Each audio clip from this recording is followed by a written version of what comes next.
अस्सलाम वालेकुम। इनकी நம்ம ஹபீஸ் கிச்சன்ல ஸ்வீட் ரெசிபி தான் பார்க்க போறோம். பாசிப்பருப்பு அப்படி இல்லனா சிறு பருப்பு அப்படினு சொல்வாங்க. அது வச்சு பொரிவிலங்காய் எப்படி பண்ணலாம்ங்கறத இந்த வீடியோவில் பார்க்கலாம். அதுக்கு தேவையான பொருட்கள் 200 கிராம் பாசிப்பருப்பு எடுத்து வச்சிருக்கேன். நாட்டு சக்கரை எடுத்து வச்சிருக்கேன். இனிப்பு சுவைக்கு ஏற்றார் போல் சேர்த்துக்கலாம் அப்படினு 5 ஏலக்காய், 1 மூடி தேங்காய், தேவைக்கேற்ப நெய் எடுத்துக்கறலான்னு நெய் எடுத்து வச்சிருக்கேன்.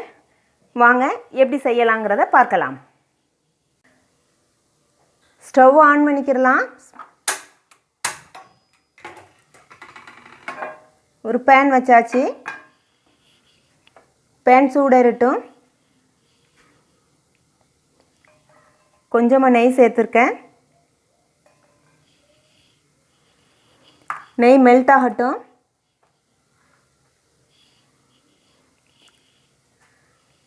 எடுத்த பருப்பு சேர்த்துறலாம். ஸ்லோ ஃபயர்ல வச்சு வறுத்து எடுத்துக்குறோம்.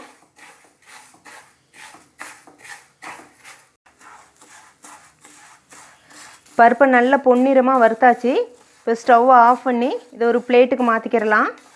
பருப்பு ஆறட்டும். பிளேட்டுக்கு மாத்தியாச்சு. பருப்பு ஆறட்டும். எடுத்த ஒரு மூடி தேங்காவையும் துருவி எடுத்துட்டு வந்துடுறேன்.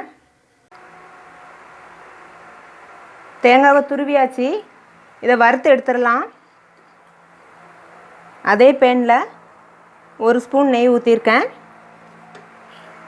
எடுத்த தேங்காவை வறுத்துடலாம்.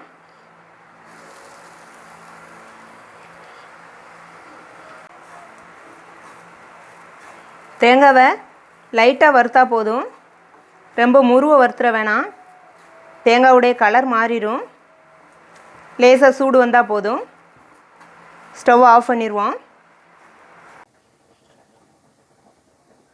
பருப்பு ஆறிடுச்சு. மிக்ஸி ஜாரில் சேர்த்துட்டேன். எடுத்த 5 ஏலக்காவையும் இதோடு சேர்த்து பவுட்ரு பண்ணிட்டு வந்துடலாம். பவுட்ரு பண்ணதை ஒரு பவுலுக்கு மாற்றிக்கிறேன்.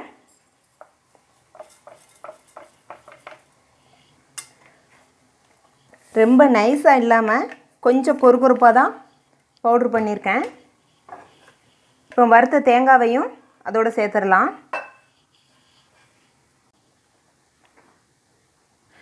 பவுட்ரு பண்ண பருப்பையும் தேங்காவையும் நல்லா மிக்ஸ் பண்ணிடலாம்.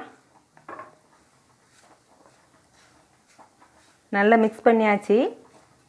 இப்போ இது ஒரு ஓரமாக இருக்கட்டும். நாட்டு சர்க்கரையை பாகு காய்ச்சிக்கிறலாம். ஸ்டவ் ஆன் பண்ணியாச்சு. 1 கப் தண்ணி ஊற்றுறேன். இது 1 டம்ளர் வரும். 100 ml. தண்ணி நல்லா கொதிக்கட்டும்.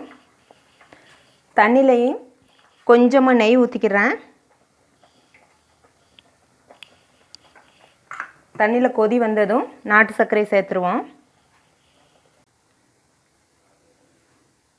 வெந்நீர் நல்லா கொதிச்சிருச்சு.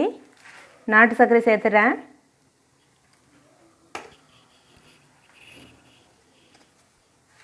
மிக்ஸ் பண்ணி விட்டுருவோம். 1 பிஞ்ச் உப்பு சேர்த்துக்கிறேன். அப்போ தான் இனிப்பு கொஞ்சம் தூக்கலாக காமிக்கும். 1 பிஞ்ச்.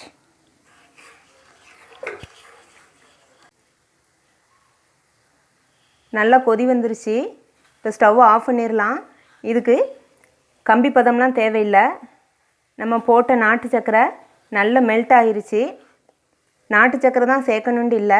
அச்சு வெல்லம், வெல்லம், சீனி இது எதுனாலும் நம்மளுக்கு எது விருப்பமோ அதில் சேர்த்துக்கிறலாம். இப்போ இதை ஃபில்ட்ரு பண்ணி நம்ம கலந்து வச்ச கலவையில் ஊற்றிடலாம். இப்போ ஃபில்ட்ரு பண்ணிடுறேன்.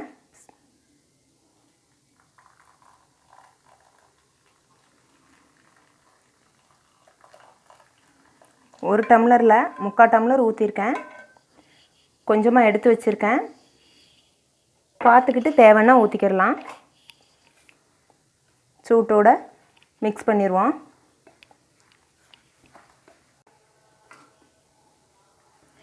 மிக்ஸ் பண்ணியாச்சு. எடுத்த 3/4 டம்ளர் கரெக்டாக இருந்துச்சு. இப்போ பதமான சூடில் தான் இருக்குது. கையை வச்சு உருண்டை பிடிக்கிற சூடில் இப்போ கையில் கொஞ்சமாக நெய் தடவிட்டு சின்ன சின்ன உருண்டையாக பிடிச்சிடலாம். இதே மாதிரி குட்டி குட்டி உருண்டையாக பிடிச்சிக்கிறலாம். நீங்கள் இதே மாதிரி சிறுசாகவும் பிடிச்சிக்கிறலாம். அப்படி இல்லைன்னா பெரிய உருண்டையாக வேணும்னா கொஞ்சம் ஜாஸ்தியாக மாவு எடுத்து கொஞ்சம் பெருசாக பிடிச்சிக்கிறலாம். இதே மாதிரி எல்லாத்தையும் உருண்டை பிடிச்சிட்டு பார்க்கலாம்.